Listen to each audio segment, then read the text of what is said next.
dengan hikmat, dan tentunya hanya akan kita serap dalam pengajaran kali ini.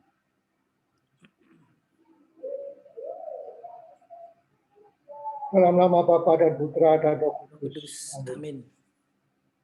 Bapa yang Maha Pengasih, pada malam hari ini kami bersyukur kepada Kami karena kami telah memasuki masa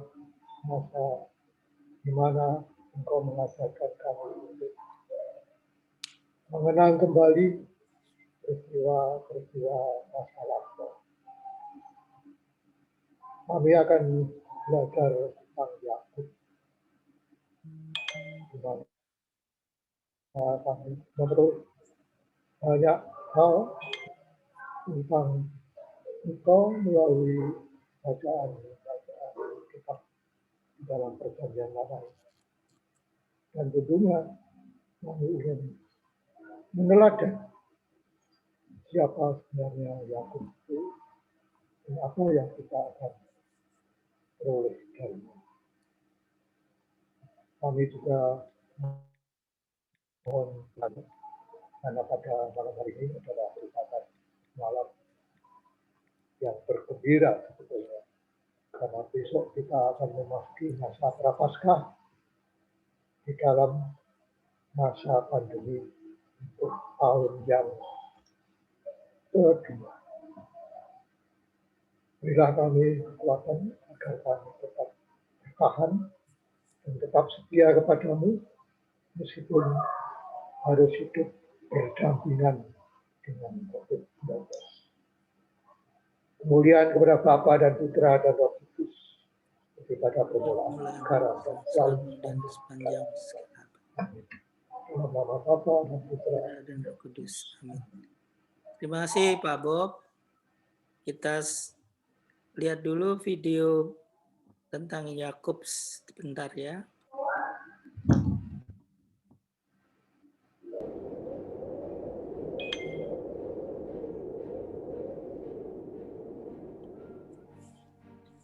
Abraham, the great patriarch, was already quite ancient when he died of old age. Everything he had was passed to his son Isaac. He married Rebekah, with the intent to continue the lineage that God had promised to Abraham. But Rebekah was sterile, and the couple had no children. Isaac prayed to God, and he established his pact with Abraham's son. God affirmed Rebekah would give birth to twins, and each would be the patriarch of a different nation. But the rivalry between the twins would start in their mother's womb. By God's grace, Rebekah gave birth to 2 boys. The firstborn was called Esau, and attached to his older brother's heel, Jacob was born. The brothers, although they had shared the same womb, couldn't be more different in personality and appearance. Esau was red-haired and hairy and became a hunter, while Jacob became a shepherd. Isaac had a preference for Esau, who not only was his firstborn, but also brought meat that his father deeply appreciated. In turn, Rebekah had in Jacob her favorite. After an unsuccessful hunt, Esau went home hungry and found Jacob making a stew. He asked his brother for some of his food, but Jacob replied that he would only do it if Esau gave up his condition as Isaac's heir. Esau, whose judgment was clouded by hunger, gave up his right. His inheritance would be worthless if he died of starvation. Time passed, and when Isaac was old, feeling that death was impending, he asked Esau to go out to bring him some of the meat he liked. He would give him his blessings after it, to have a peaceful eternal rest. Rebekah, after hearing what Isaac had said, ran to her son Jacob, and together they plotted a way to receive this blessing in his brother's place, and to do so, he would have to impersonate Esau. They waited for Esau to leave to put their plan in motion. Isaac was almost blind, so Rebekah believed she could fool him. But Jacob had a smooth body, while Esau was quite hairy. Obeying his mother, Jacob slaughtered 2 of his lambs, and his mother prepared a tasty meal. She dressed her favorite son in his brother's clothes, and glued the lamb wool to Jacob's body to imitate Esau's hair, and walked to Isaac's tent. Jacob served the food to his old father and walked to him to receive his final blessings. Isaac was unsettled by his son's voice tone, which sounded different, so he decided to touch him, but when he felt the hairy body of his son, his suspicion fell apart. With that, Jacob received his father's blessing, which had been intended to his brother, and walked away. Esau appeared right after his hunt, but it was too late. His brother had received his blessing. Esau wanted revenge, and Jacob was asked by his mother to flee and returned only when his brother's fury was appeased. During his exile, he had several children and prospered. A long period after that, God commanded him to return to his father's land, but he feared Esau's reception. When they met again, the brothers embraced each other and were reconciled. Jacob would continue the lineage of God's chosen people. It would be known as Israel, and the people as Israelites. Baik, Bapak Ibu sekalian, sekarang mari kita dengarkan pengajaran dari Pak Seto. Silakan Pak Seto. Baik, selamat malam Ibu, Bapak, dan saudara-saudara semua. Malam, Pak. Kalau kita membaca cerita Abraham, itu kita bisa melihat banyak hal yang diteladan gitu ya. Ada kekurangan, iya, tetapi ada hal-hal yang kita bisa langsung ambil teladannya. Tapi ketika kita membaca cerita tentang Yakub, ini agak sulit kalau orang harus mencari teladannya. Dan nanti Bapak Ibu, yang harus mendapat perhatian kita, itu justru tokoh yang ada di balik seluruh cerita ini, yaitu Tuhan. Nah, Bapak Ibu, seperti biasa, kita akan melihat dulu garis besar cerita mengenai Yakub ya. Kalau jalan cerita mengenai Abraham, Bapak Ibu yang harus diingat itu adalah Abraham menerima janji.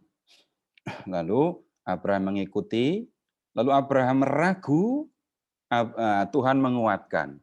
Abraham ragu, Tuhan menguatkan, sampai kemudian Tuhan memenuhi janji. Nah, beda kalau kita membaca cerita Yakub, jalan ceritanya bukan seperti itu. Nah, sekarang kita lihat dulu, nanti Bapak Ibu akan menemukan jalan cerita yang sangat mudah untuk dipahami, tetapi ya sangat menarik sekaligus menurut saya, ini banyak hal yang bisa dikatakan sangat mendalam untuk urusan pengalaman akan Tuhan. Bapak Ibu silahkan mempersiapkan dulu teksnya, langsung ke Kejadian bab 25 ayat 19.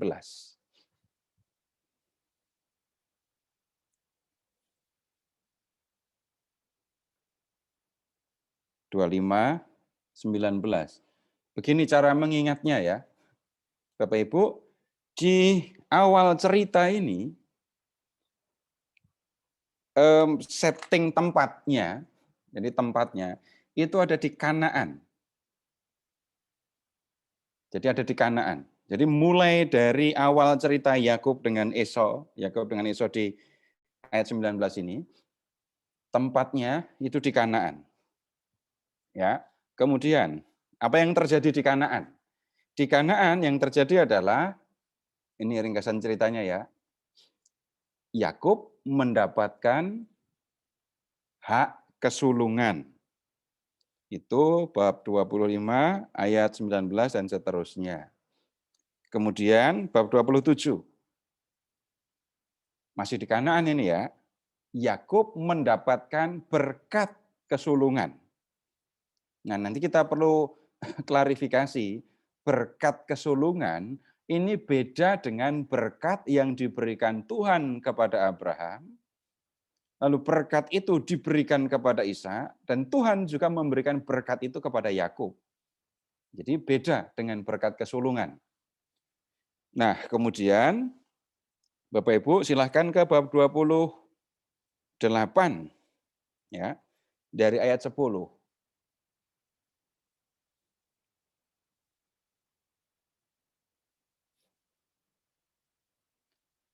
Kalau Bapak Ibu mau tahu persisnya tempat tinggal Ishak, itu lihat di ayat 10. Perhatikan nama Beersheba. Itu kalau lihat di Palestina ada di bagian selatan, Beersheba. Ya. Kemudian perhatikan nama tempat ini Bapak Ibu, Betel. Betel. Yakub mau pergi ke, masih di ayat 10 ya, Haran. Tapi dalam perjalanan dia singgah di Betel.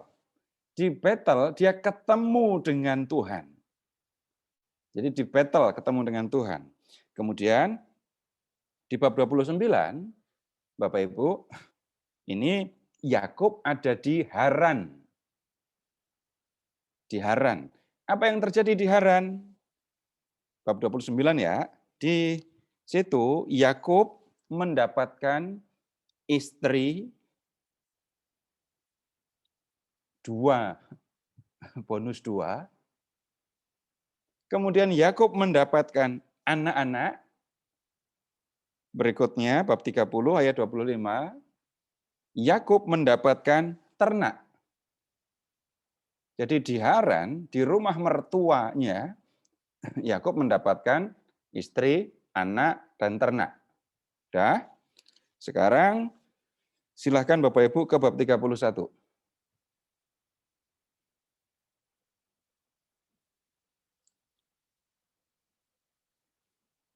Bapak Ibu lihat judulnya saja dulu. Yakub lari meninggalkan Laban. Tolong mundur sedikit. 27 ayat 41.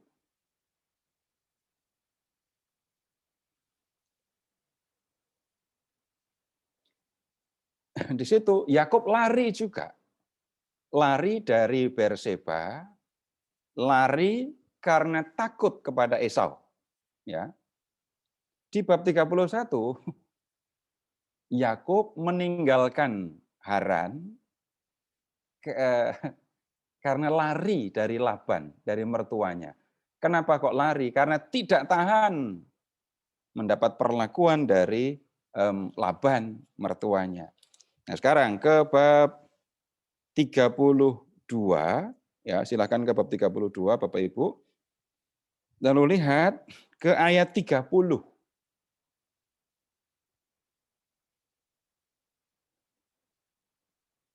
Lihat ke ayat 30, perhatikan nama itu.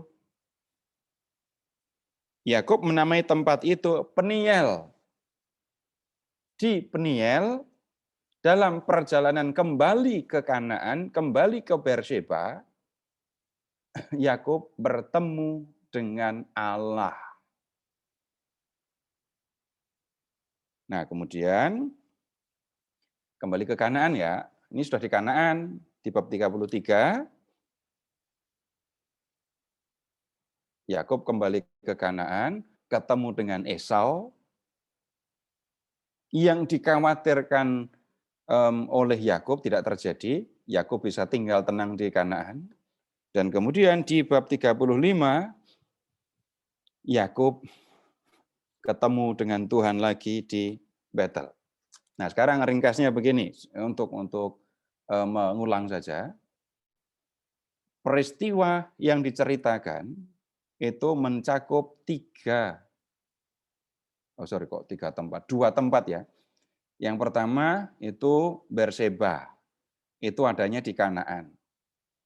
Di Kanaan ini Yakub mendapatkan hak kesulungan, lalu mendapatkan berkat kesulungan. Tapi didapatkan dengan cara yang tidak benar dari kakaknya Esau. Karena merasa sudah dibohongi oleh adiknya, Esau berusaha membunuh Yakub. Jadi Yakub pergi dari Beersheba, lari dari Beersheba karena takut akan pembunuhan yang bisa dilakukan oleh Esau. Lari tujuannya kemana? Ke Haran. Dalam perjalanan ke Haran, dia sampai di tempat yang bernama Betel. Di situ Yakub bertemu dengan Tuhan. Ya. Lalu apa yang terjadi? Nanti kita akan lihat. Prinsipnya di Betel ketemu dengan Tuhan dan Yakub mendapatkan janji yang dulu pernah diberikan oleh Tuhan kepada Abraham. Ya, kemudian setting tempat pindah, Yakub lari ke Haran. Di Haran, di rumah omnya, Yakub mendapatkan istri, anak, ternak. Karena mendapat perlakuan yang tidak baik dari mertua sekaligus pamannya, Yakub lari untuk kembali ke Kanaan, ke Berseba lagi. Nah, dalam perjalanan menuju ke Kanaan ini, perjalanan pulang, Yakub kembali bertemu dengan Tuhan di satu tempat yang bernama Peniel. Nah, setelah melewati perjumpaan dengan Tuhan ini, Yakub sampai dan tinggal lagi di Kanaan. Nah, begitu Bapak Ibu jalan ceritanya. Nah, malam ini saya akan mengajak Bapak Ibu untuk melihat hal-hal yang ya menyangkut jalan cerita ini ya. Tentang hal yang sudah sering didiskusikan, tentang detail bagaimana Yakub mendapatkan berkat kesulungan, itu saya tidak akan mendiskusikannya detail nanti. Baik, Bapak Ibu sekarang silahkan kembali ke bab 25 tadi.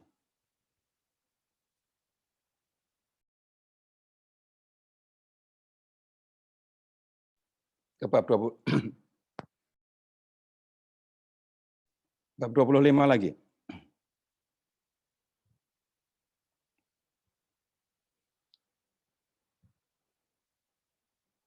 Silahkan Bapak Ibu ke ayat 23.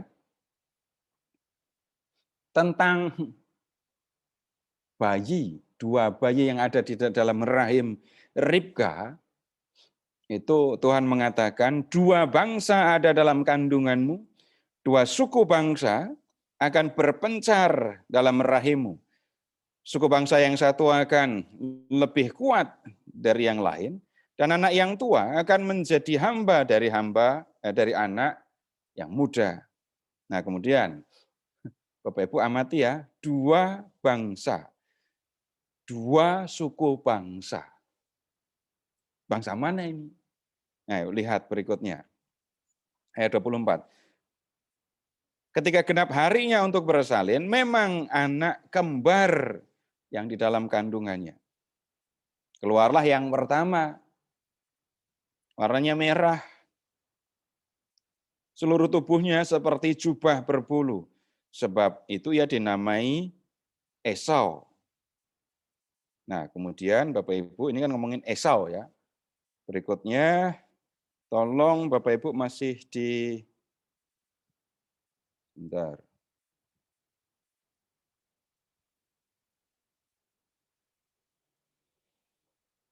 Ayat 30.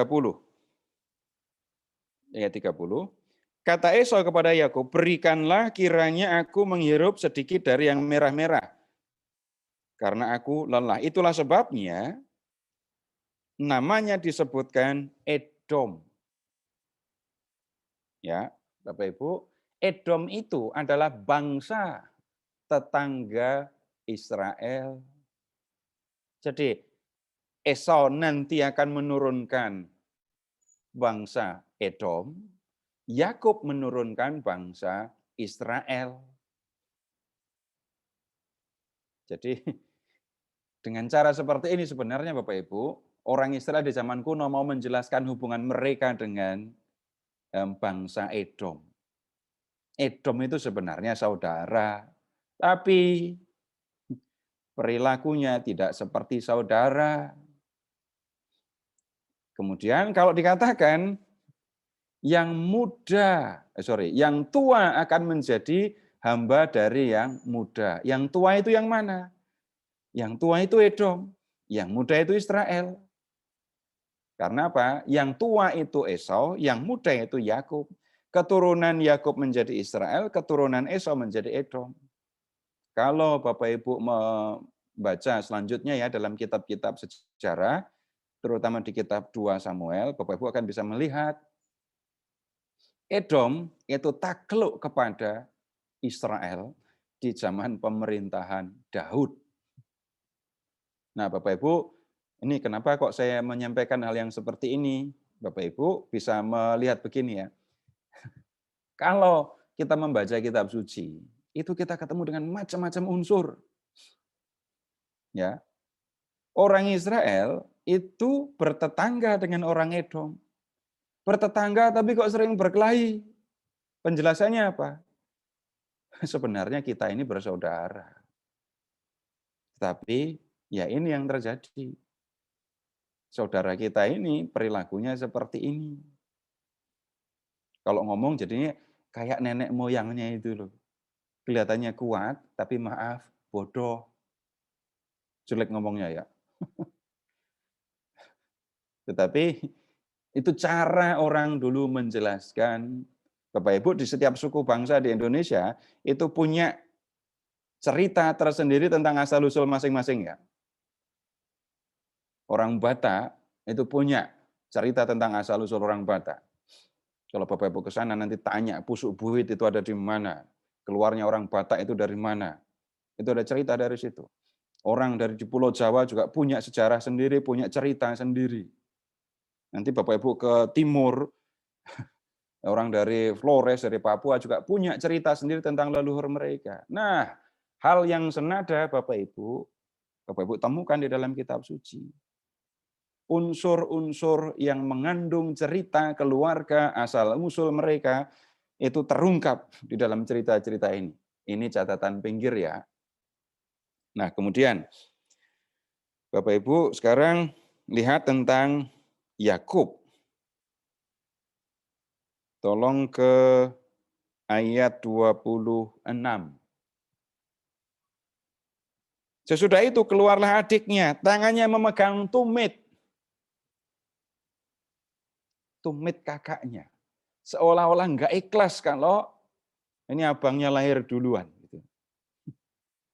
Kemudian lihat ayat 27. Esau menjadi seorang yang pandai berburu, suka tinggal di padang. Yakub tenang, suka tinggal di kemah. Ishak sayang kepada Esau, sebab ia suka makan daging buruan, tetapi Ribka kasih kepada Yakub. Ini kan cerita keluarga. Itu kayak keluarga siapa? Jangan-jangan kayak keluarga saya. Papanya lebih senang sama anak yang ini, mamanya lebih senang sama yang ini. Nanti kalau ada apa-apa, bilang aja, itu kan anakmu. Benar-benar tampak seperti cerita keluarga. Ya memang cerita keluarga ini. Nah kemudian, lihat sekarang persoalan yang berkaitan dengan hak kesulungan ya. Ayat 29. Pada suatu kali Yakub sedang memasak sesuatu, lalu datanglah Esau dengan lelah dari padang. Kata Esau kepada Yakub, berikanlah kiranya aku menghirup sedikit dari yang merah-merah ini, karena aku lelah. Terus ayat 31. Tetapi kata Yakub, jualah dahulu kepadaku hak kesulunganmu.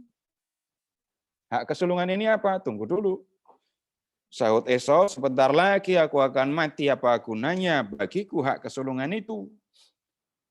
Kata Yakub, bersumpahlah dahulu. Maka bersumpahlah ia kepada Yakub, dan dijualnya lah hak kesulungan itu kepadanya. Lalu Yakub memberikan roti dan masakan kacang merah itu kepada Esau. Ia makan dan minum, lalu berdiri dan pergi. Demikianlah Esau memandang ringan hak kesulungan. Nah sekarang kita lihat hak kesulungan itu apa ya. Tolong Bapak Ibu ke kitab Ulangan, bab 21. Ulangan 21. Dari ayat 15.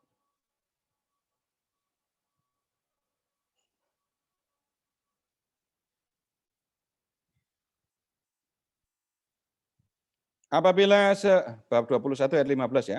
Apabila seorang mempunyai dua orang istri, yang seorang dicintai dan yang lain tidak dicintainya, dan mereka melahirkan anak-anak lelaki baginya, baik istri yang dicintai maupun istri yang tidak dicintai, dan anak sulung adalah dari istri yang tidak dicintai, maka waktu ia membagi warisan harta kepunyaannya kepada anak-anaknya itu, tidaklah boleh ia memberikan bagian anak sulung kepada anak dari istri yang dicintai, merugikan anak dari istri yang tidak dicintai yang adalah anak sulung.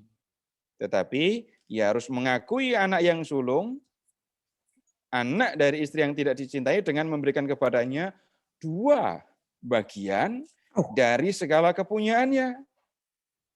Sebab dialah kegagahannya dan yang pertama-tama dialah yang mempunyai hak kesulungan.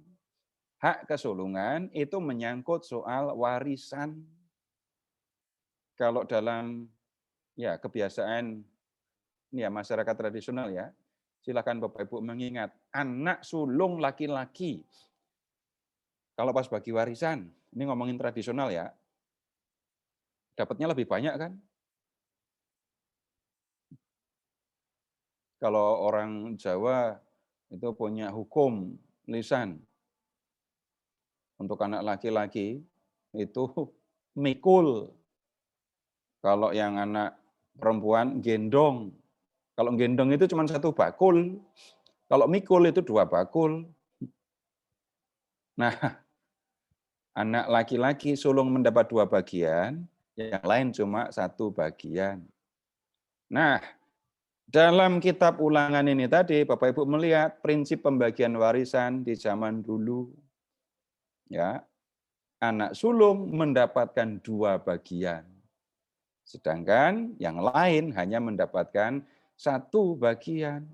Esau menjual hak kesulungannya itu dengan semangkuk, apa Bu, kalau nama kacang merah itu?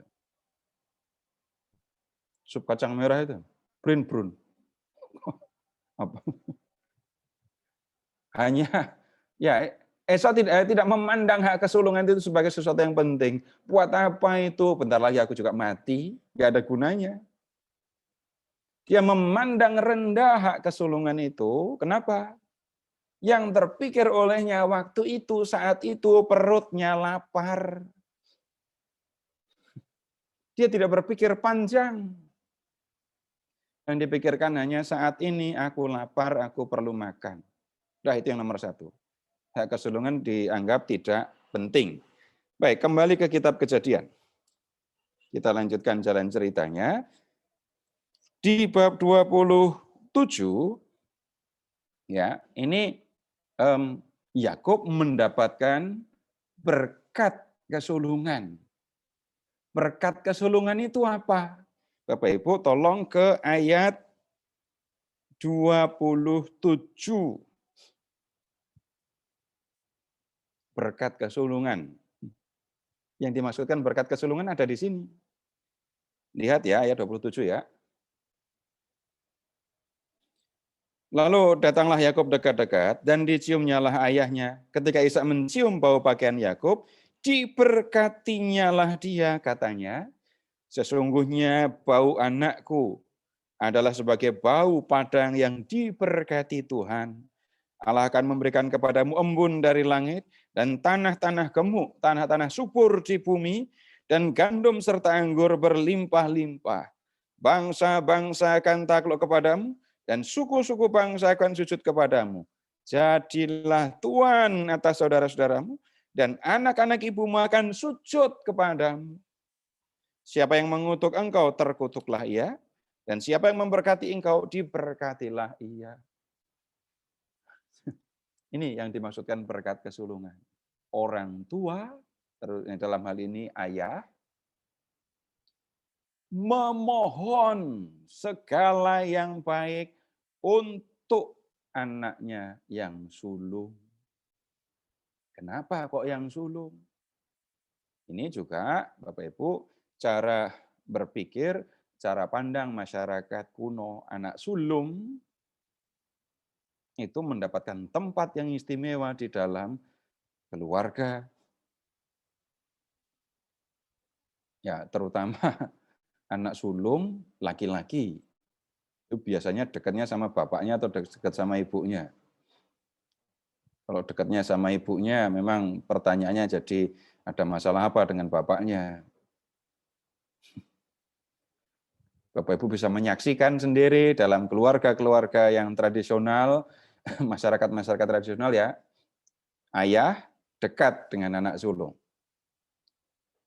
Kenapa? Seolah-olah anak sulung ini yang akan melanjutkan, bukan soal dinastinya ya, tetapi kehormatan ayahnya. Anak sulung mendapatkan tempat yang istimewa di dalam keluarga. Adik-adiknya akan hormat kepada dia. Untuk anak sulung diberikan hal yang terbaik. Bapak Ibu, ini berkat kesulungan. Dan kemudian harusnya yang mendapatkan berkat ini adalah Esau. Tetapi ya kerjasama antara Yakub dengan mamanya itu membuat berkat ini jatuh ke tangan Yakub. Jadi bukan Esau, melainkan Yakub yang mendapatkan kedudukan istimewa di dalam keluarga. Hal-hal yang terbaik dimohonkan bapaknya bukan untuk Esau tetapi untuk Yakub. Nah, kemudian karena merasa sudah diperdaya oleh Yakub, Esau marah. Tolong ke 27:41.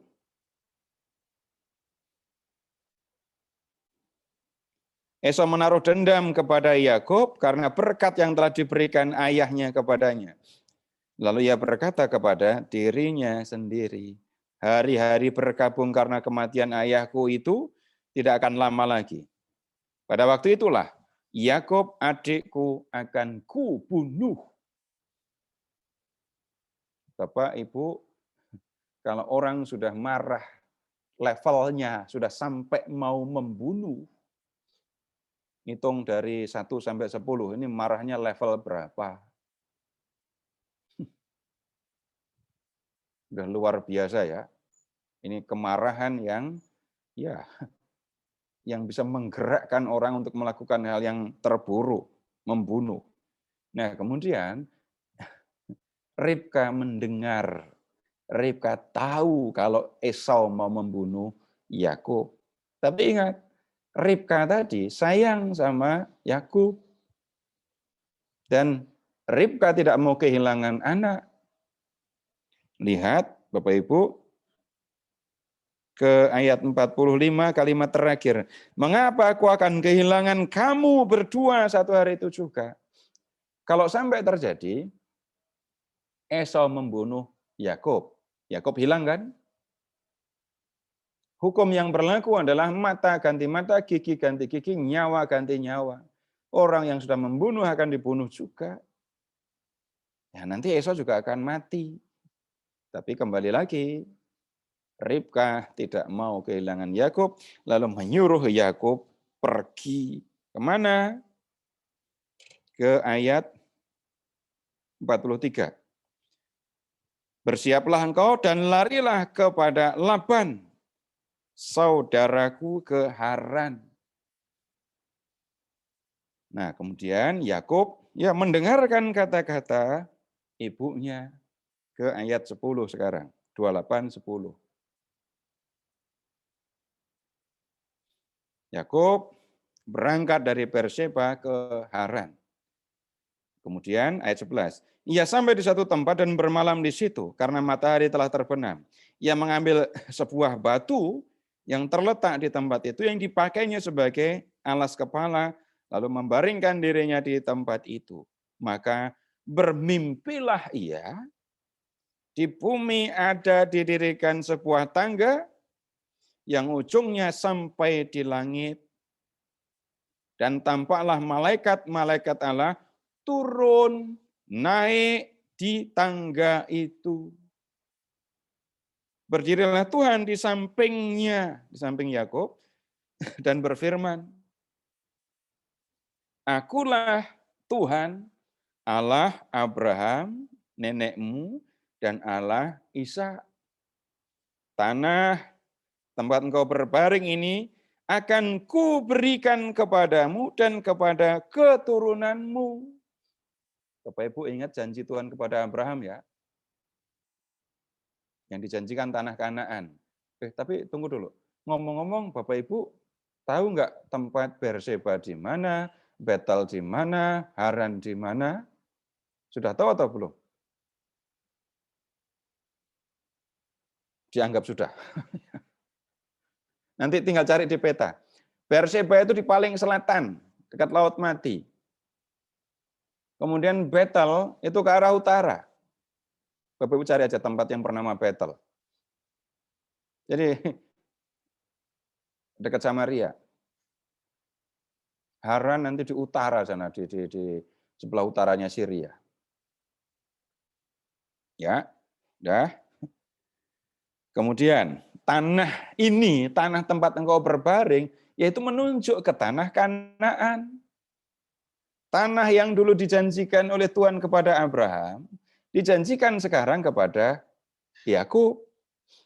Ya, kemudian berikutnya ayat 14. Keturunanmu akan menjadi seperti debu tanah banyaknya, dan engkau akan mengembang ke sebelah timur, barat, utara, dan selatan. Ya, janji Tuhan kepada Abraham juga begitu kan? Kalau Abraham pakai perumpamaan apa? Lihat bintang di langit, kemudian pasir di tepi laut. Tapi kalau Yakub di sini yang dipakai adalah debu tanah, gambaran banyaknya keturunannya nanti. Dan olehmu serta keturunanmu semua kaum di muka bumi akan mendapat berkat. Jadi Bapak Ibu, janji yang dulu diberikan Tuhan kepada Abraham, sekarang diberikan kepada Yakub, diberikan kepada Ishak juga enggak? Iya. Tapi saya tidak membahasnya. Itu adanya nanti di bab 26, tapi ya itu dilewati saja. Nanti kalau mau cari sendiri, baca sendiri di bab 26. Nah, berikutnya Bapak Ibu, tolong ke ayat 15. Ini harus diingat untuk mengerti cerita Yakub. Sesungguhnya aku menyertai engkau, dan aku akan melindungi engkau kemanapun engkau pergi, dan aku akan membawa engkau kembali ke negeri ini. Sebab aku tidak akan meninggalkan engkau, melainkan tetap melakukan apa yang kujanjikan kepadamu. Perhatikan Bapak Ibu ayat 15, Tuhan berjanji akan menyertai Yakub, melindungi Yakub, dan akan membawa Yakub kembali ke negeri ini, kembali ke Kanaan. Ya, dah. Kemudian Bapak Ibu lihat ke ayat 16. Ketika Yakub bangun dari tidurnya, berkatalah, iya, sesungguhnya Tuhan ada di tempat ini dan aku tidak mengetahuinya. Bapak Ibu, tidak dikatakan, oh ini cuma mimpi. Bukan begitu. Dalam pemahaman perjanjian lama, tapi juga di perjanjian baru, mimpi itu sering kali digunakan oleh Tuhan untuk menyampaikan apa yang dikehendakinya kepada manusia. Yusuf mimpi, Yakub mimpi, Salomo mimpi. Yang lebih banyak bermimpi lagi Daniel. Firman Tuhan, kehendak Tuhan banyak disampaikan melalui mimpi. Mimpi menjadi sarana yang digunakan oleh Tuhan untuk menjumpai orang dan menyampaikan kehendaknya. Dan Bapak Ibu, jangan tanyakan kepada saya soal tafsir mimpi. Ya. Nanti terus nanya, saya mimpi ini Tuhan menghendaki apa? Itu bagian-bagian saya menjawab kayak gitu. Tapi saya cukup mengajak Bapak Ibu mengingat begini. Kalau, ini Bapak Ibu banyak yang sudah yatim piatu kan ya?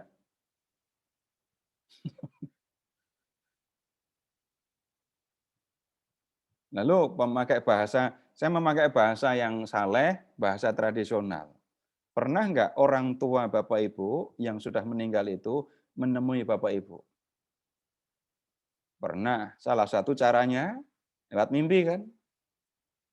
Nah, saya tidak akan membahas dengan menggunakan psikoanalisis, enggak. Saya memakai kepercayaan dan pengalaman masyarakat tradisional. Dan ya, mereka yang sudah tidak punya raga itu bisa menjumpai manusia melalui sarana itu. Baik, sekarang Bapak Ibu, hal yang sama Bapak Ibu temui di sini. Yakub berjumpa dengan Allah di tempat yang kemudian diberi nama Betel. Artinya, tolong ke ayat 17. Alangkah dahsyatnya tempat ini. Ini tidak lain dari rumah Allah. Rumah itu dalam bahasa Ibrani bayit. Allah itu bisa El, bisa Eloah, bisa Elohim. Tapi ketika kata bayit diikuti kata lain, maka bayit menjadi Bet. Bapak Ibu tahu Bethlehem? Rumah roti. Dalam bahasa Indonesia, di bahasa Indonesia lama, Bapak Ibu mendengar kata bait kan? Bait Allah, baitullah. Ya dari kata bayit yang artinya rumah ini. Dan lihat ayat 19. Ia menamai tempat itu Betel. Artinya apa? Rumah Allah. Dah, sekarang ayat 20. Lalu bernasarlah Yakub, jika Allah akan menyertai dan akan melindungi aku di jalan yang kutempuh ini, dan memberikan kepadaku roti untuk dimakan dan pakaian untuk dipakai, sehingga aku selamat kembali ke rumah ayahku, maka Tuhan, maka Yahweh akan menjadi Allahku. Dan batu yang kudirikan sebagai tugu ini akan menjadi rumah Allah. Dari segala sesuatu yang engkau berikan kepadaku, akan selalu kupersembahkan 1/10 kepadamu. Bapak Ibu kalau mau tahu teologi tentang perpuluhan, tentang persembahan, ini yang harus dibaca. 1/10 dari apa? Seringkali orang mengatakan 1/10 dari pendapatanku. Aneh. Jadi 1/10 dari usahaku, aku berikan kepada Tuhan, supaya Tuhan memberikan kepadaku 100 atau 1000 kali lipat. Aneh itu. Lihat kalimat sederhananya ini ya. Dari segala sesuatu yang engkau berikan kepadaku, 1/10 ku persembahkan kepadamu. Jadi bukan memberi persembahan supaya Tuhan memberi lebih banyak. Saya memberi persembahan karena Tuhan sudah memberi kepada saya. Tuh, catatan kalau mau tahu tentang persepuluhan. Nah, kemudian Bapak Ibu, Yakub melanjutkan perjalanannya. Nasarnya tolong diingat ini ya. Nasar, nggak boleh lupa. Orang kalau lupa dengan nasar kan berbahaya. Lalu Yakub melanjutkan perjalanan, kemudian sampai ke rumah Laban. Bapak Ibu, di rumah Laban ini, Bapak Ibu akan ketemu penipu itu sekarang tertipu. Dia sudah ngakali kakaknya 2 kali ya, berkaitan dengan berkat dan hak. Di rumah Laban, dia mengalami penipuan, dia tipu oleh pamannya, dan kemudian penipuannya ini ya lumayan berat ini. Sekarang begini, ayat 18, 29, 18.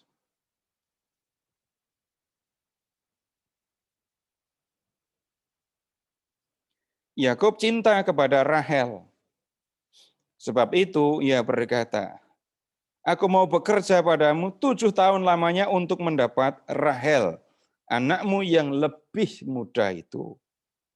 Jawab Laban, lebih baiklah ia kuberikan kepadamu daripada kepada orang lain, maka tinggallah padaku. Jadi bekerjalah Yakub 7 tahun lamanya untuk mendapat Rahel.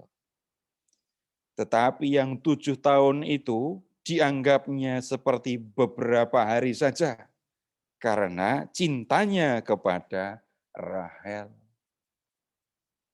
Oh gitu ya, kalau orang jatuh cinta itu waktu terasa cepat gitu ya? Terasa cepat atau terasa lambat? Bandingkan kalau Bapak Ibu sedang sedih atau sedang marah.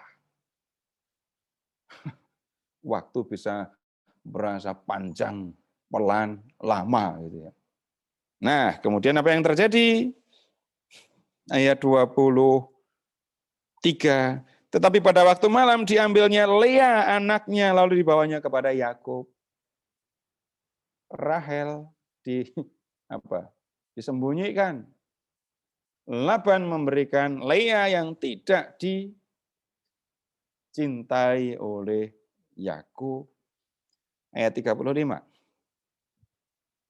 Tetapi pada waktu pagi tampaklah bahwa itu Lea. Lalu berkatalah Yakub kepada Laban, apakah yang kau perbuat terhadap aku ini? Bukankah untuk mendapat Lea? Mendapat Rahel aku bekerja padamu. Mengapa engkau menipu aku? Kira-kira waktu ngomong kayak gini, Yakub ingat sama Esau apa enggak ya? Bisa jadi ingat.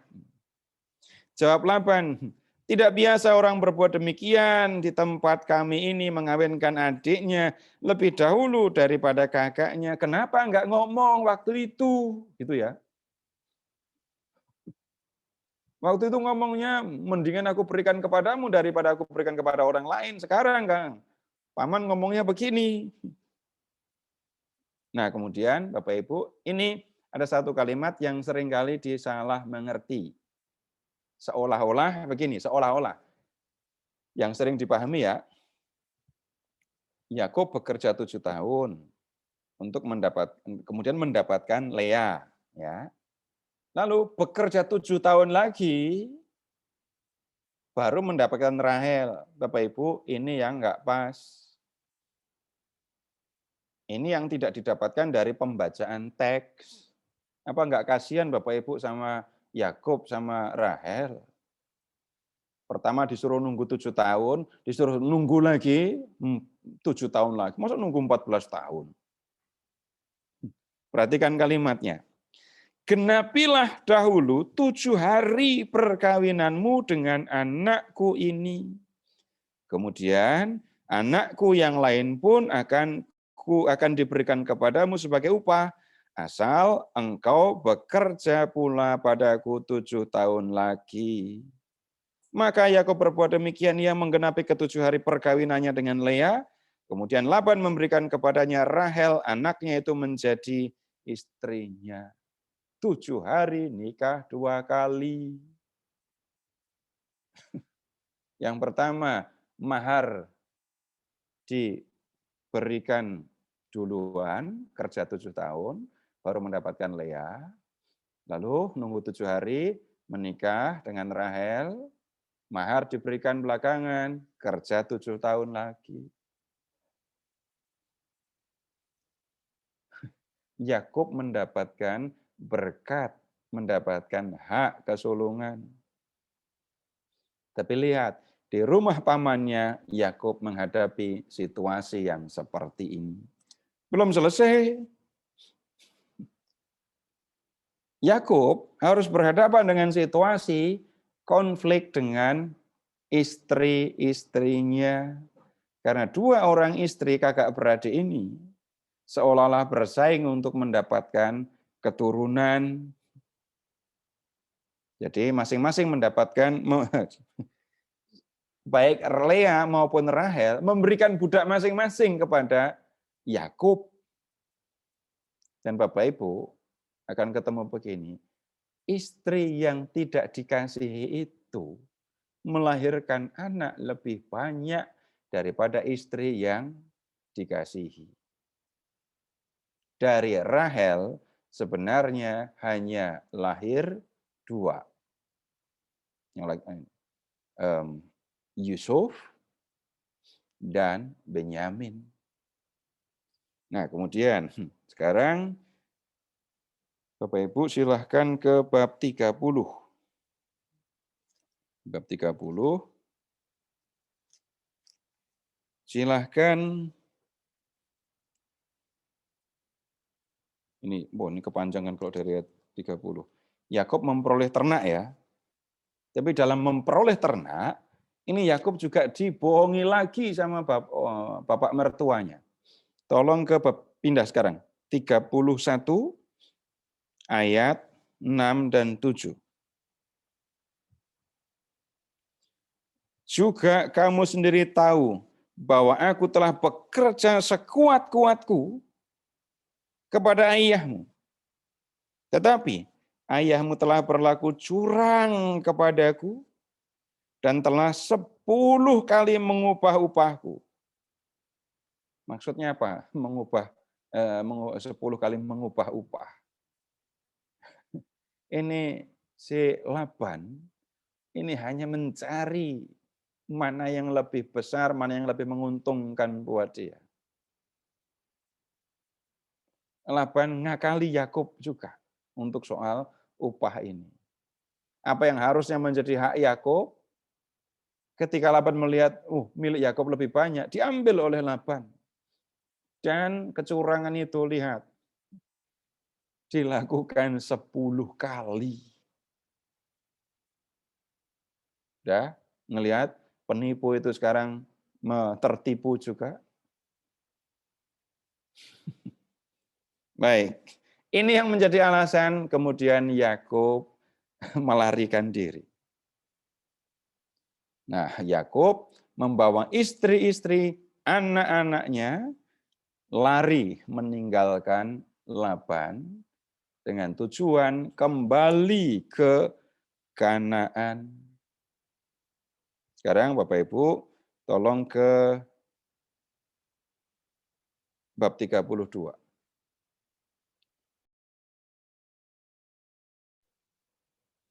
Bab 32 ya.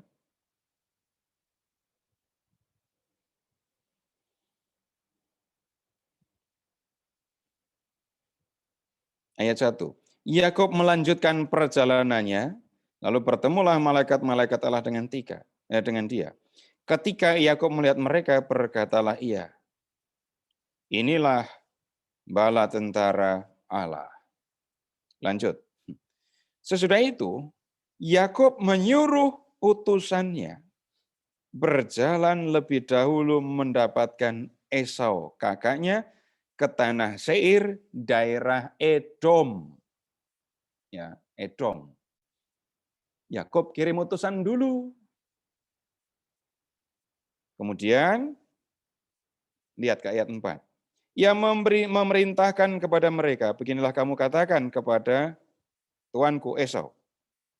Apa? Aku telah tinggal pada Laban sebagai orang asing dan diam di situ selama ini. Aku telah mempunyai lembu sapi, keledai dan kambing domba, budak laki-laki dan perempuan, dan aku menyuruh memberitahukan hal ini kepada tuanku supaya mendapat kasih-Mu.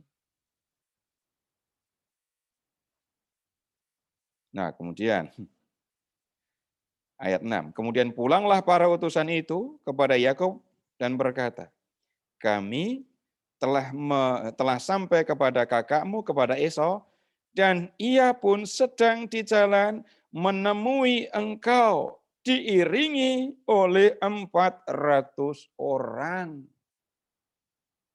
Dendam itu ada expirednya apa enggak?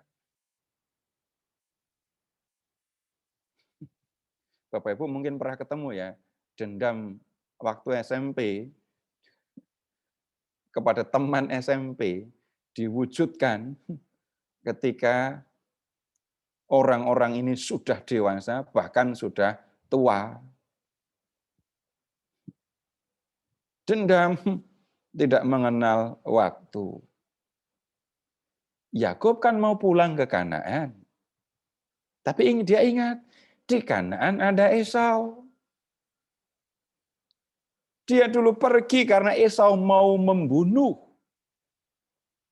dia. Kalau dia pulang, jangan-jangan Esau masih dendam.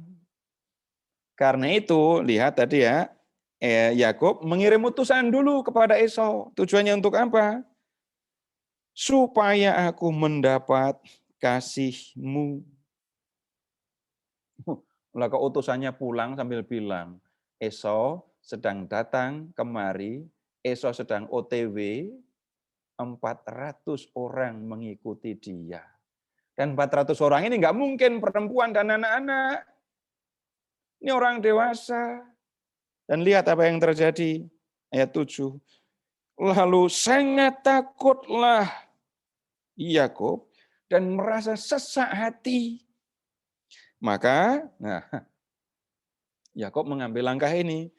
Dibaginyalah orang-orangnya yang bersama-sama dengan dia, kambing dombanya, lembu sapi dan untanya menjadi 2 pasukan. Jadi keluarga dan harta miliknya dibagi 2. Apa yang dipikirkan Yakub?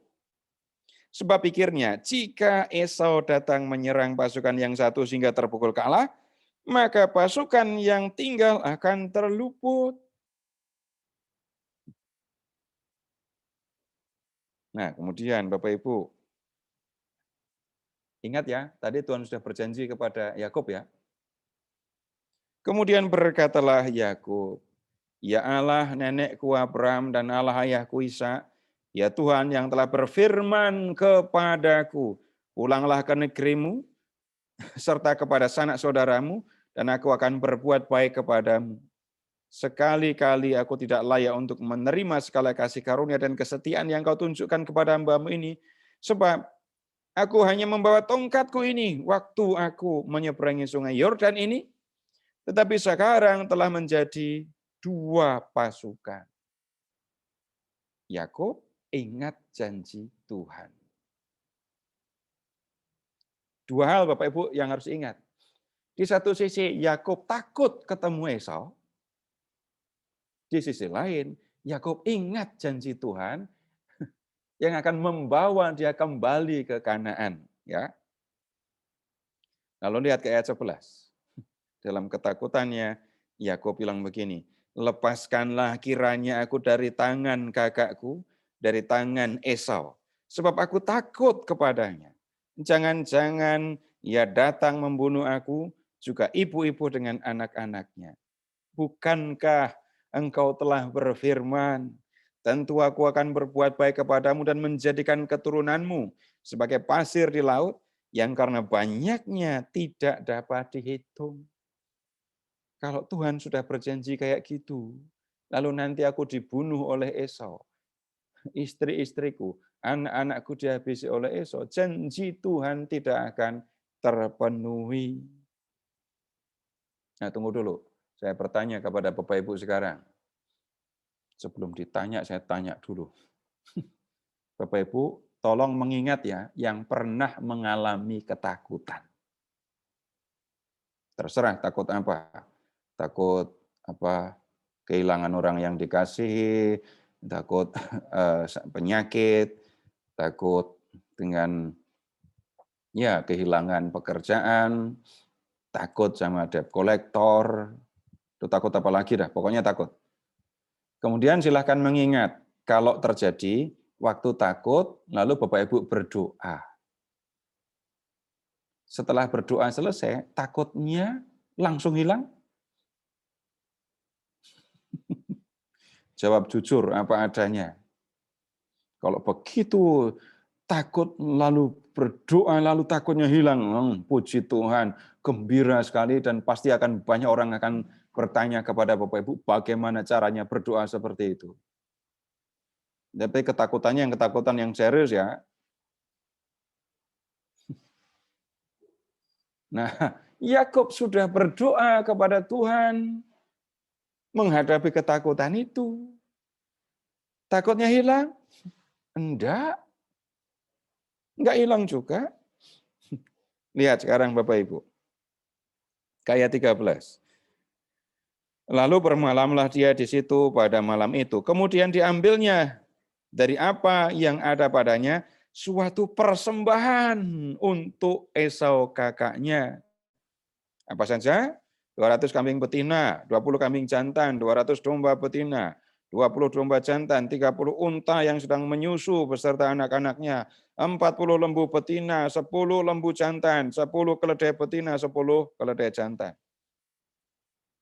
Diserahkannya semuanya itu kepada budak-budak yang untuk dijaga, tiap-tiap kumpulan tersendiri. Dan ia berkata kepada mereka, berjalanlah kamu lebih dahulu, dan jagalah supaya ada jarak antar kumpulan yang satu dengan kumpulan yang lain. Diperintahkannya kepada yang paling di muka, apabila Esau kakakku bertemu dengan engkau dan bertanya kepadamu siapakah tuanmu, dan kemanakah engkau pergi, dan milik siapakah ternak yang di depanmu itu? Jawablah, milik hambamu Yakub. Inilah persembahan yang dikirim kepada tuanku Esau, dan Yakub sendiri ada di belakang kami. Jadi itu dilakukan. Untuk apa? Bapak Ibu lihat ayat 20.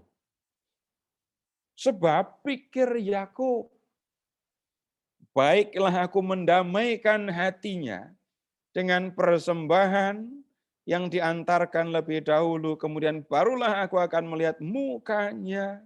Mungkin ia akan menerima aku dengan baik.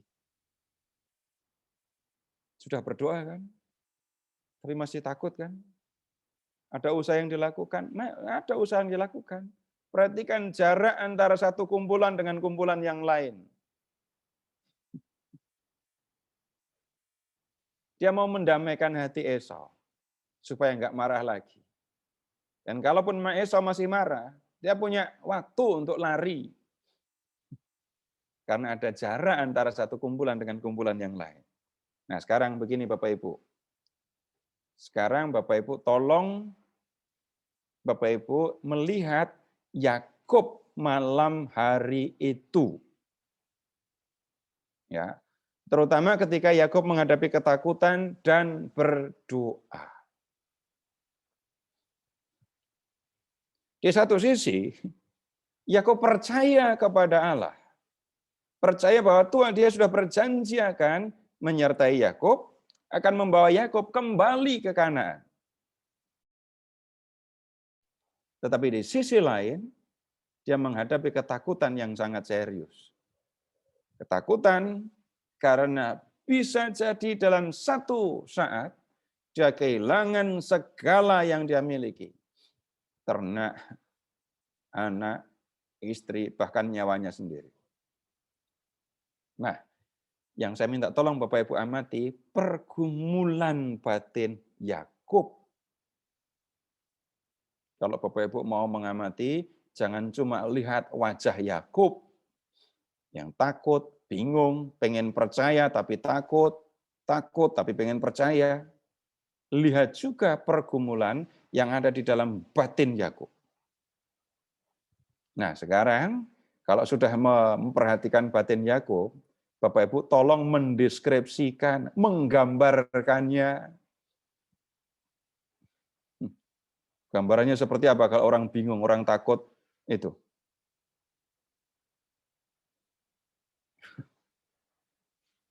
Kalau Bapak Ibu itu penyair, akan menggambarkan kebingungan Yakub itu seperti apa?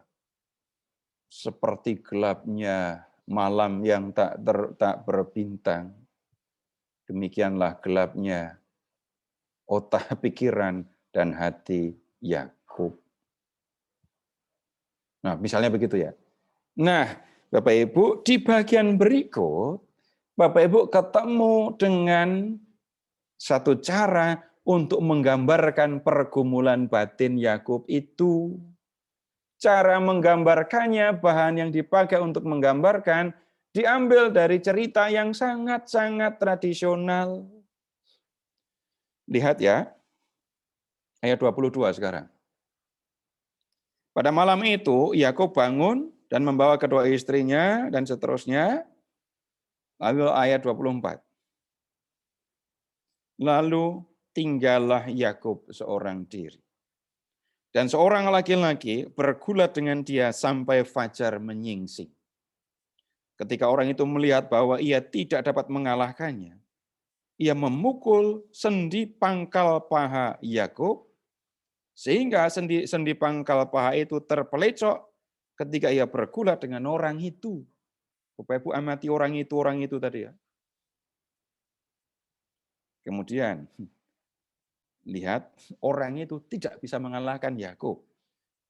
Lalu kata orang itu, biarkanlah aku pergi karena fajar telah menyingsing. Biasanya yang ngomong kayak gini siapa? Yang takut sama fajar. Yang takut sama matahari siapa? Lanjut. Ini kalau enggak hantu Dracula gitu ya. Sahut Yakub, aku tidak akan membiarkan engkau pergi jika engkau tidak memberkati aku. Bertanyalah orang itu kepadanya, siapakah namamu? Sahutnya, Yakub.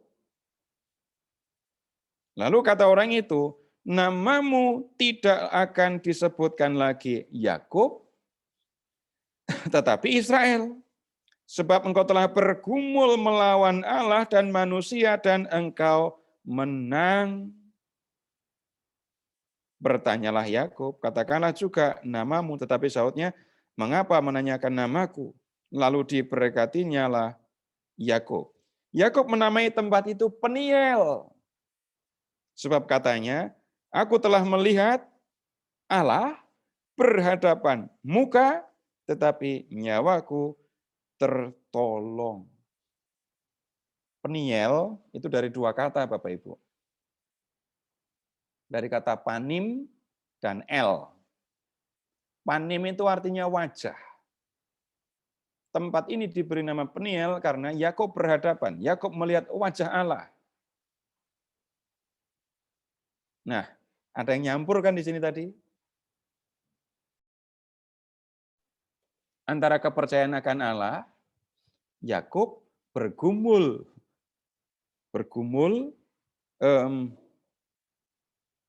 melawan Allah.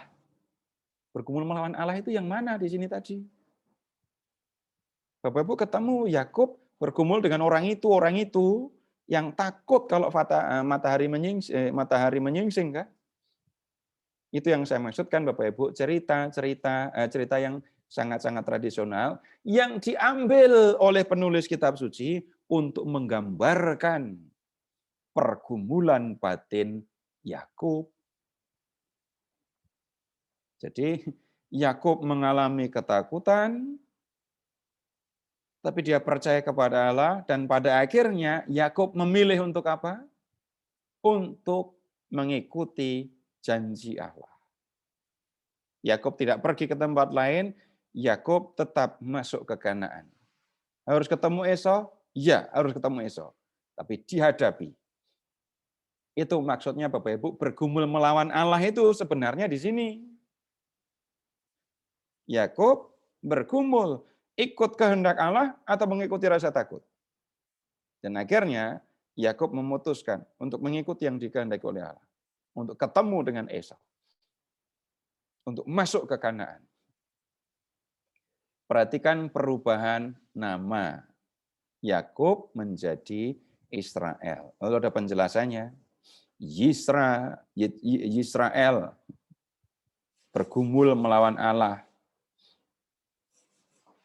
Nah, di kemudian hari Bapak Ibu ketemu dengan pakai bahasa Indonesia lama ya, Bani Israel. Pernah dengar kan ya? Kata Bani itu bukan bangsa. Bani itu sama dengan anak-anak. Anak-anak Yakub sama dengan anak-anak Israel. Kenapa dinamai anak-anak Israel? Ya bapaknya Israel. Dulu namanya Yakub, terus diganti dengan Israel. Kalau di kitab Keluaran dan di kitab lain Bapak Ibu ketemu dengan anak-anak Israel atau Bani Israel, ya ini sebenarnya itu sebutan untuk anak-anak Yakub. Hanya karena Yakub diganti namanya menjadi Israel. Bab 33.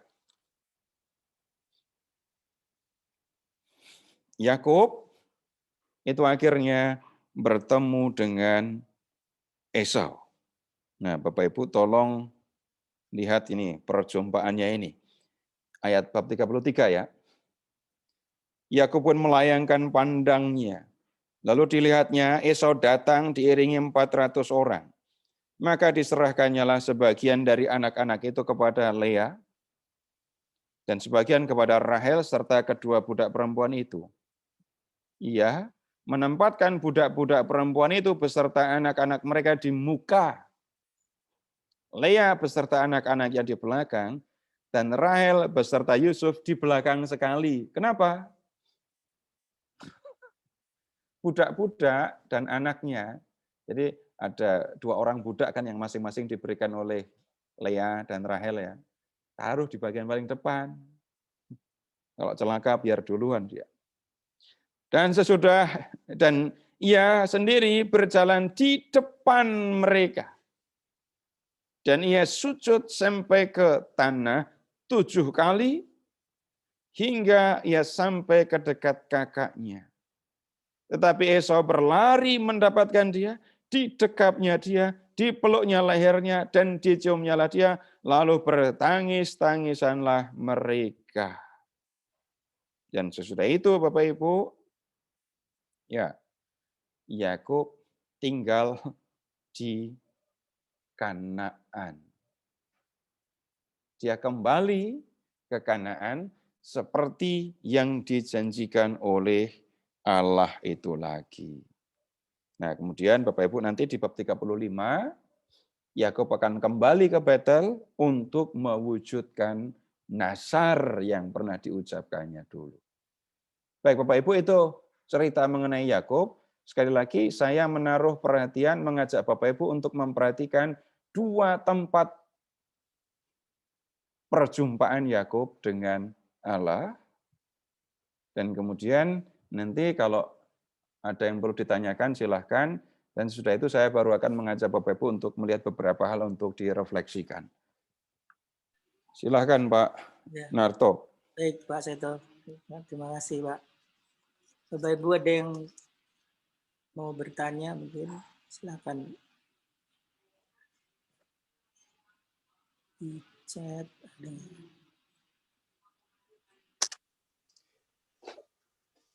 Pak Narto, saya mau tanya. Ya, silakan Pak. Mukti. Ya. Ya, Pak. Saya mau tanya ke Pak Seto. Ya, Pak. Jadi dalam kisah kejadian selama ini, yang kita ketahui adalah kisah tentang penciptaan hal-hal yang kasat mata. Nah, kemudian di beberapa terakhir-terakhir sering diceritakan yang kalau menurut kita tidak kasat mata itu seperti malaikat, setan, mungkin iblis. Nah, pertanyaannya sebetulnya kapan itu makhluk-makhluk yang tidak kasat mata itu tercipta yang nggak ada ceritanya di dalam kisah kejadian. Itu saja Pak, terima kasih.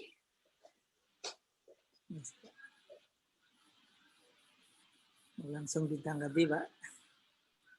Iya, saya hanya bisa mengajak Bapak Ibu membaca yang ada di kitab suci. Dan tujuan kita memang belajar kitab suci. Yang di luar kitab suci saya tidak berani berbicara. Dan Bapak Ibu silahkan mengingat, pernah enggak menemukan cerita tentang penciptaan malaikat? Saya belum pernah mendengar itu. Dan kemudian ketika kita berusaha untuk mencari tahu, saya juga sampai sekarang belum pernah tahu sumbernya. Nah, kemudian yang kita bisa pelajari paling-paling ya keberadaan malaikat sampai dengan keberadaan iblis, nah itu bisa didapatkan. Kita bisa mempelajari tentang ya sejak kapan itu iblis ada di surga tapi kemudian ke dunia sampai kemudian disediakan tempat di neraka. Tapi minta maaf Bapak Ibu, saya tidak bisa berbicara lebih panjang karena bukan bagian tema kita malam hari ini, itu ya. Ya, silahkan lanjut Pak. Ya, terima kasih. Iya Pak. Saya ada pertanyaan Pak Seto. Ya. Kustadi.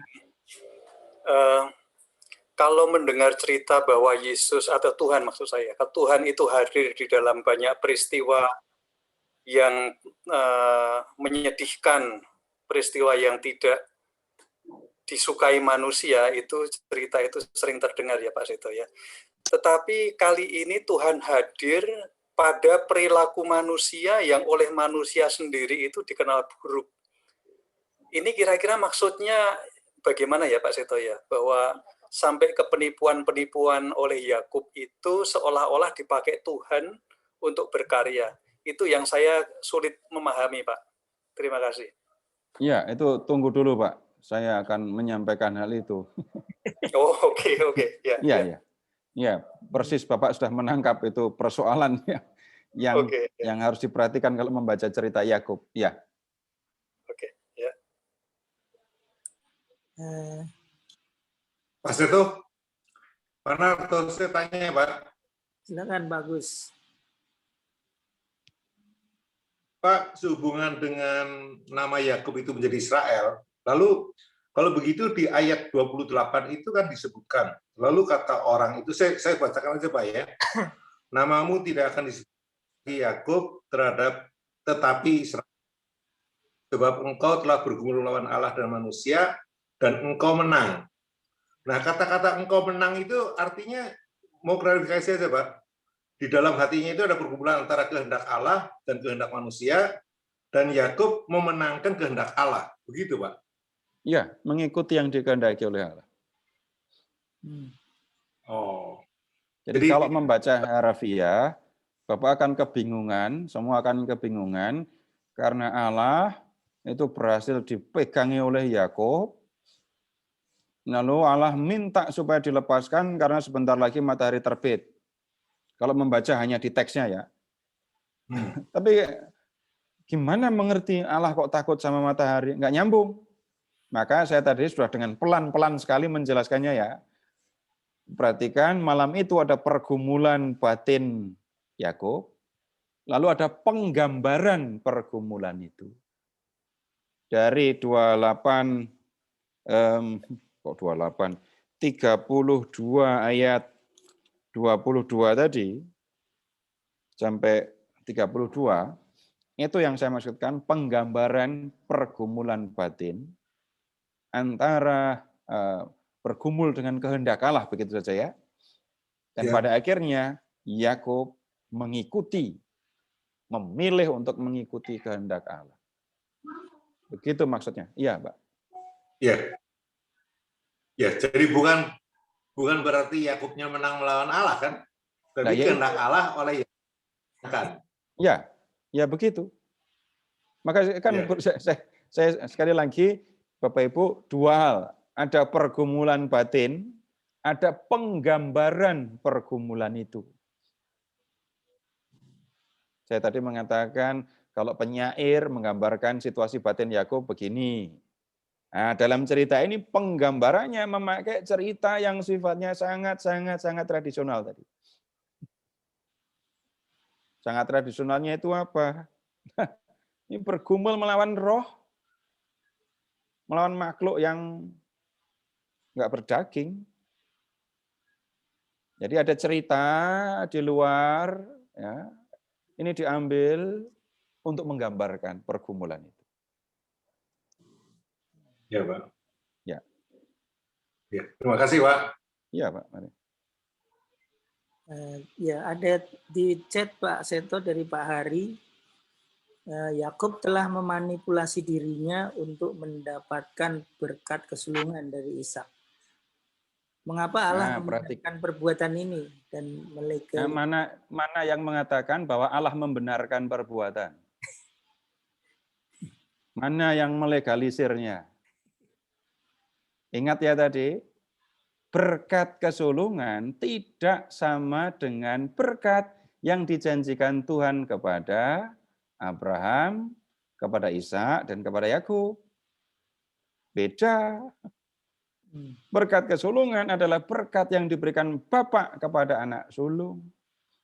Tuhan berjanji kepada Yakub, kamu akan tinggal, kamu akan mendapatkan tanah Kanaan, keturunanmu akan seperti debu tanah banyaknya, dan kamu akan menjadi berkat. Beda. Jadi kalau tentang pembenaran tindak perbuatan Yakub, nah, kita tidak menemukan itu. Kita juga tidak menemukan Tuhan memberikan perintah kepada Yakub untuk melakukannya. Sudah? Masih ada lagi enggak, Pak? Sudah, Pak. Sudah. Ya udah, ini saya lanjutkan pembicaraan mengenai ini lalu dengan pertanyaan Pak Kustadi tadi ya. Baik, Pak. Tunggu dulu. Bapak Ibu pernah berbuat jahat belum? Masih, Pak. Oh, kalau orang lain berbuat jahat kepada saya, kalau orang lain berbuat jahat kepada saya itu mengatakan begini, Tuhan tidak tidur. Maksudnya apa Tuhan tidak tidur? Tuhan itu melihat kejahatan orang itu, dan suatu saat nanti Tuhan akan berbuat adil dengan menghukum orang itu. Dan ketika betul-betul orang itu celaka, saya akan mengatakan, benar kan Tuhan nggak tidur? Nah, kemudian kalau saya yang berbuat jahat, saya juga akan mengatakan Tuhan tidak akan tidur. Dia akan memperhatikan kejahatan dan saya, dan suatu saat Tuhan pasti menghukum saya. Pernah ngomong kayak gitu? Saya ngomong kayak gitu aja baru sekarang ini kok. Ini pertama kalinya malam ini saya ngomong kayak gini. Saya tidak pernah berharap Tuhan menghukum saya kalau saya berbuat jahat. Kalau saya berbuat jahat, saya akan mengatakan, Tuhan kan Maha Pengampun.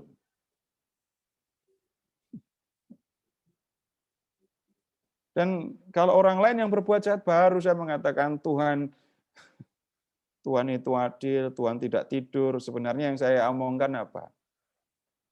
Ya saya pengen orang itu celaka. Tapi hal yang sama tidak saya perlakukan untuk diri saya sendiri.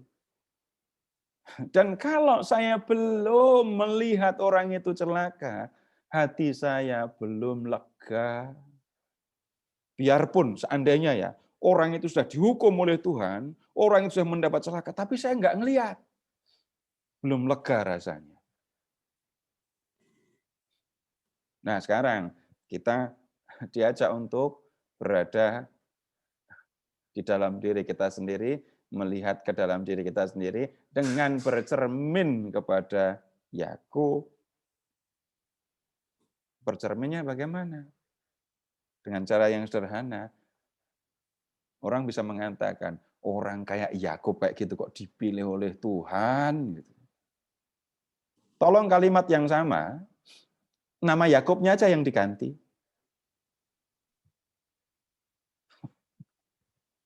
Nah, orang kayak gini kok dipilih sama Tuhan, yang ngomong ini loh. Yang dengerin juga. Orang seperti kita yang lemah, berdosa aja nggak ngaku, berbuat jahat juga diem-diem. Apakah semua kejahatan yang kita lakukan sudah kita ceritakan? Enggak. Ngaku dosa aja pilih Romo yang sudah lanjut usia biar nggak denger.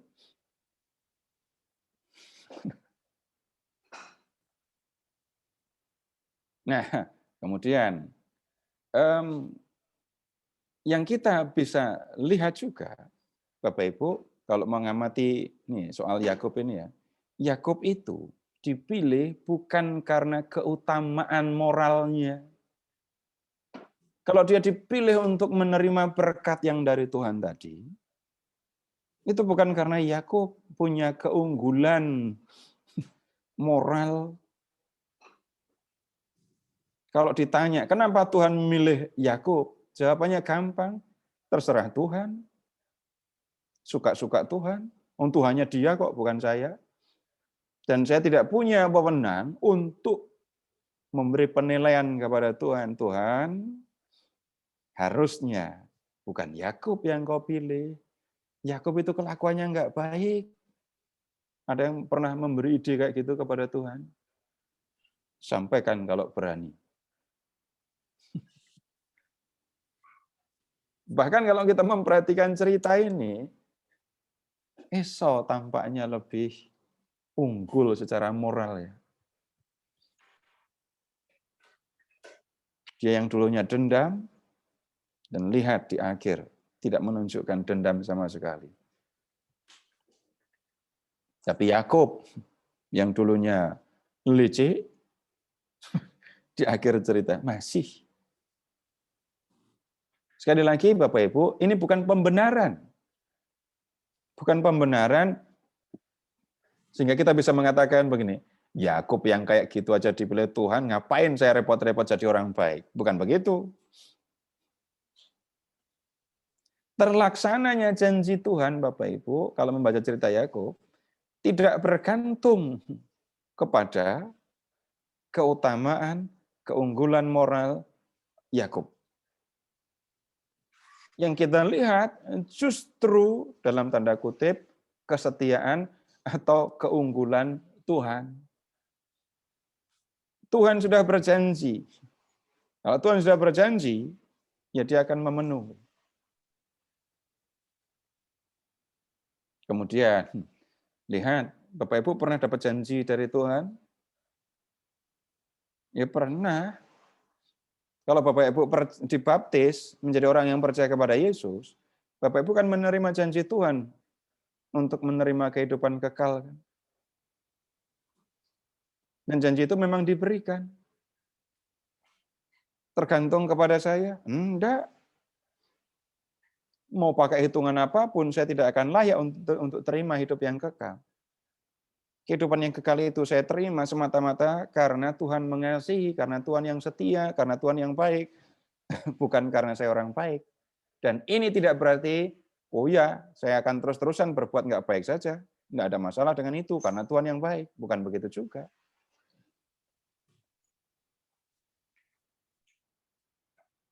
Kalau saya tahu Tuhan itu baik, apa yang harus saya lakukan? Kalau kita membaca cerita Yakub, urusan kita, Bapak Ibu, itu bukan menghakimi Yakub. Tetapi kita belajar dari peristiwa itu, saya harus menjalani kehidupan dengan cara bagaimana ketika saya tahu sikap Tuhan seperti itu. Sekalipun saya sudah berdosa, Tuhan tidak pernah membatalkan janjinya untuk memberikan hidup yang kekal. Sudah repot saya kalau harus menghitung dosa-dosa saya. Tetapi saya tetap memegang Tuhan berjanji untuk memberikan kehidupan yang kekal. Dan kemudian karena saya percaya kepada janji itu, maka saya harus bagaimana kalau nyatanya saya berdosa. Jawabannya ya, terus berusaha untuk melawan kecenderungan kepada dosa. Tidak ada pilihan lain. Nah, kemudian yang berikutnya lagi, masih memperhatikan ini kenyataan mengenai Yakub. Kalau kita membaca Perjanjian Lama, kita akan menemukan manusia yang apa adanya. Yang punya kekurangan, yang juga punya kelebihan. Bapak Ibu, kalau di dalam Perjanjian Lama, itu orang Yahudi menganggap Musa itu adalah nabi yang nomor 1. Nomor 2, Elia. Tapi orang yang terbesar di Perjanjian Lama ini, 2 orang ini ya, punya kelemahan, punya. Musa di awal sudah menunjukkan kalau dia lemah. Tugas saya itu jadi nabi katanya Tuhan. Tapi saya itu nggak pinter omong. Udah ketahuan langsung kan. Berapa kali Musa komplain kepada Tuhan. Aduh repot ngurusi orang Israel ini. Tuhan kalau engkau nggak bantu aku, mereka ngelempari aku dengan batu sebentar lagi. Kenapa Musa sampai tidak boleh masuk ke Kanaan? Ya karena dia pernah menungkapkan ketidakpercayaannya kepada Tuhan. Elia, kurang jagoan apa? Sendirian ngelawan 400 nabi Baal. Dia membunuh nabi-nabi itu karena membela iman akan Yahweh. Kurang jagoan apa? Kurang berani apa? Begitu mendengar ancaman seorang perempuan yang bernama Isabel, lari. Takut. Nggak tanggung-tanggung larinya. Dari Karmel, lari ke Sinai. Melihat sisi lemah? Iya, kelihatan. Kalimatnya gagah, aku bekerja segiat-giatnya untuk Tuhan semesta alam. Tapi kalimat itu diucapkan persis ketika dia sudah kelelahan. Ya, mau lihat Abraham sudah kelihatan. Mau lihat Daud, melihat Salomo, manusia yang apa adanya. Tapi orang-orang itu semua orang yang dipilih oleh Tuhan. Orang-orang yang dipilih Tuhan bukan malaikat, orang sungguhan. Bahkan orang yang disertai oleh Tuhan masih bisa jatuh. Iya, masih bisa tetap jatuh. Nah, Bapak Ibu, melihat hal itu juga. Silahkan amati, silahkan lihat. Saya, tunggu dulu, mulai dari yang gampang saja ya, mulai dari yang sederhana saja. Kalau di antara Bapak Ibu itu ada prodiakon dan prodiakones. Ada enggak yang mengatakan, maaf saya enggak layak jadi prodiakon. Waktu masih muda mengatakan, aku enggak pantas jadi prodiakon. Setelah tua mengatakan, saya sudah tua, yang muda saja. Jadi, saya enggak usah jadi apa-apa. Atau yang Bapak Ibu memang aktif di prodiakon dan prodiakones. Bapak Ibu, tunggu dulu, itu dipilih atau dijerumuskan jadi prodiakon itu? Nah, kita mulai dari sisi yang positif. Tuhan menunjuk para prodiakon, prodiakones dengan caranya sendiri. Tapi orang yang dipercaya untuk membawa sakramen Maha Kudus, ini orang suci semua. Nggak pernah berdosa. Bisa nggak kita mengatakan, orang kayak gini kok bawa sakramen Maha Kudus? Bapak Ibu pernah ketemu mungkin ya orang-orang yang bisa prodiakon yang dihakimi gitu ya. Saya tidak akan menyangkal bisa terjadi skandal, bisa. Terang-terangan suka main perempuan, tapi membagi komuni. Skandal kan itu. Tapi di sisi lain, ada yang sebenarnya biasa saja, tapi kemudian orang juga bisa mengatakan, kalau yang bagi komuni dia, nggak mau saya terima. Loh, kekudusan sakramen Maha Kudus tergantung ke tangan orang itu apa enggak? Ya enggak lah. Lalu siapa saya, sampai saya bisa mengatakan, orang itu tidak pantas untuk pegang sakramen Maha Kudus. Itu baru soal prodiakon. Yang lain-lain Bapak Ibu juga bisa melihat.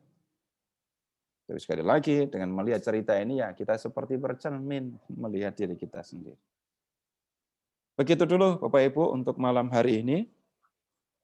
Untuk malam selanjutnya, untuk pertemuan berikut, ya kita akan melihat cerita yang lain lagi ya. Kita lihat Yusuf Pak ya, atau ya, apa saya lupa jadwalnya. Saya juga lupa.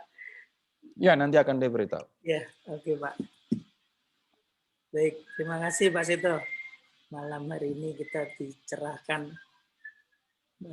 bagaimana Allah mengatur ciptaannya ya, melalui tokoh-tokoh yang ada di Perjanjian Lama. Baik, besok kita masuk ke permenungan, masuk ke Rabu-Abu, pantang dan puasa. Mudah-mudahan bisa melakoninya sampai pasca nanti. Oke, kita tutup pertemuan malam hari ini dengan doa. Silakan Pak Bob untuk menutup doa, Pak. Bapak, Ibu, dan saudara-saudara kasih, pada malam hari ini kita mendapatkan bekal yang sangat bagus sekali dalam memasuki masa hari Tretagung yang akan kita mulai besok lagi. Mengapa kita perlu terus merenungkan dan terus bekerja untuk kemuliaan Tuhan? Karena tadi seperti dijelaskan bahwa kita itu orang dosa kok dipilih Tuhan, kok menjadi umatnya yang diselamatkan. Kita berdoa, mengucapkan syukur atas semua pencerahan, atas semua permenungan pada malam hari ini, terutama dalam bahasa. Kalau nggak salah, untuk sesi berikutnya itu Yusuf ya. Yusuf. Bagian 37 ya Pak. Kita berjali ya. Nanti untuk doa. Dalam nama Bapa dan Putra dan Roh Kudus. Amin. Bapa yang Maha Kasih, hari ini kami mendapatkan pencerahan, mendapatkan bekal untuk memasuki masa Paskah dengan merenungkan kebaikan bahwa kami itu orang berdosa, kami orang lemah, tapi Engkau mengasihi kami. Ini akan menjadi cambuk bagi kami untuk terus berusaha memperbaiki diri, terutama dalam masa Prapaskah dengan adanya permenungan di tiap lingkungan, kiranya akan semakin membuka hati pemikiran kami untuk semakin peduli bersama kami. Kemudian kepada Bapa dan Putra dan Roh Kudus, seperti pada permulaan, sekarang selalu dan sepanjang segala abad. Amin. Kemudian kepada Bapa dan Putra dan Roh Kudus, kita berdoa Bapa dan Putra. Amin. Ya. Terima kasih Pak Bob. Terima kasih Pak Bob, terima kasih Pak Seto. Pak Seto, terima kasih. Ya, Bapak Ibu, terima kasih semuanya. Sampai ketemu lagi ya. Terima kasih Pak Seto. Ya, Terima kasih. Selamat malam semuanya. Selamat Malam. istirahat Malam semuanya. saya pamit. Selamat malam semuanya, makasih. Terima kasih. Terima kasih. Selamat istirahat.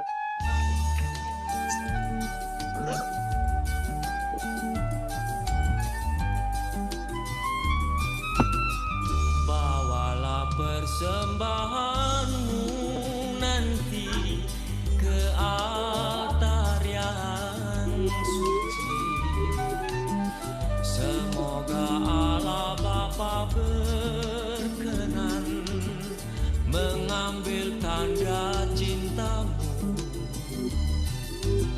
Bawalah hati indah berseri ke altar yang suci. Semoga Allah Bapa berkenan mengambil bunga hatimu. Lenyaplah kesan hampa gulana, semarak kini medan berbakti, berhiaskan niat warna-warni, bagaikan kembang mekar berseri. Bawalah senandung pasrah diri ke altar yang suci. Semoga Allah Bapa berkenan mengambil bakti dirimu.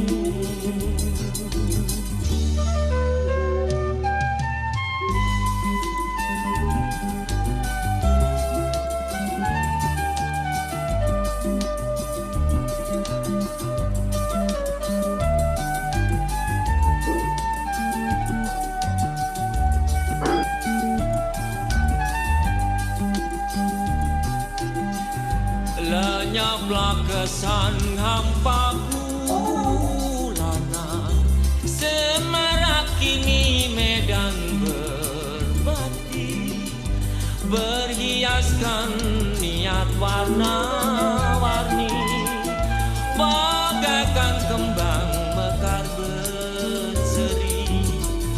Bawalah senandung pasrah diri ke altar yang suci. Semoga Allah Bapa berkenan mengambil bakti dirimu. Semoga Allah Bapa berkenan mengambil bakti dirimu.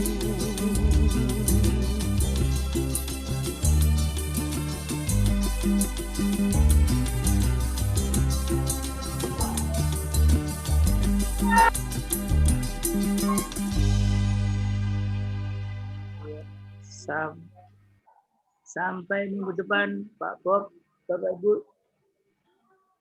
Pamit Pak Sun ya. Selamat malam. Selamat malam. Sampai. Telepon. Yuk.